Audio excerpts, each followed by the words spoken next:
185 آیت سورہ بقرہ کی اللہ تعالیٰ فرماتے ہیں شہر رمضان الذی انزل فیہ القرآن ھدی للناس وبینات من الھدی والفرقان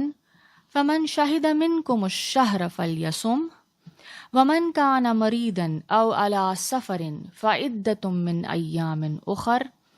یرید اللہ بکم الیسر ولا یرید بکم العسر وَلِتُكْمِلُوا الْعِدَّةَ وَلِتُكَبِّرُوا اللَّهَ عَلَى مَا هَدَاكُمْ وَلَعَلَّكُمْ تَشْكُرُونَ۔ رمضان وہ مہینہ ہے جس میں قرآن اتارا گیا جو لوگوں کے واسطے ہدایت ہے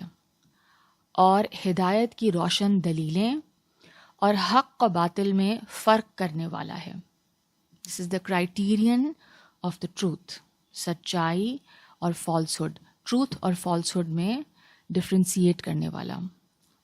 سو جو کوئی تم میں سے اس مہینے کو پالے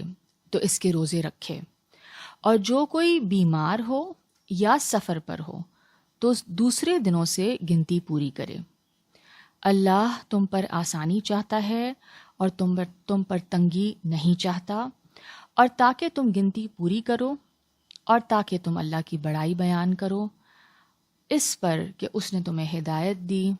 اور تاکہ تم شکر کرو۔ تو رمضان المبارک کا سب سے پہلا یعنی جو مقصد ہے روزہ رکھنے کا، وہ آیت 183 سے ہمیں پتہ چلتا ہے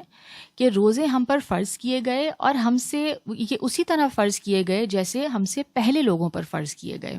پہلی امتوں پر فرض کیے گئے۔ اور اس کا مقصد کیا تھا کہ انسان کے اندر تقویٰ کی کیفیت پیدا ہو۔ اور تقویٰ کیا ہے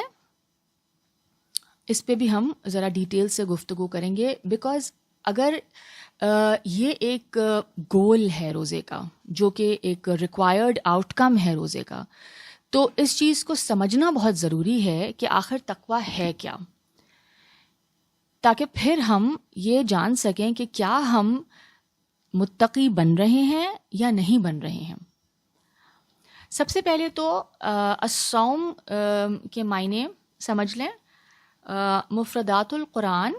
جو کہ امام راغب اصفہانی کی ایک قرآنک ڈکشنری ہے، اس میں سے الصوم کے معنی اگر ہم دیکھتے ہیں تو اس کے اصل معنی کسی کام سے رک جانا اور باز رہنے کے ہیں، خواہ اس کا تعلق کھانے پینے سے ہو یا چلنے پھرنے سے ہو یا گفتگو کرنے سے۔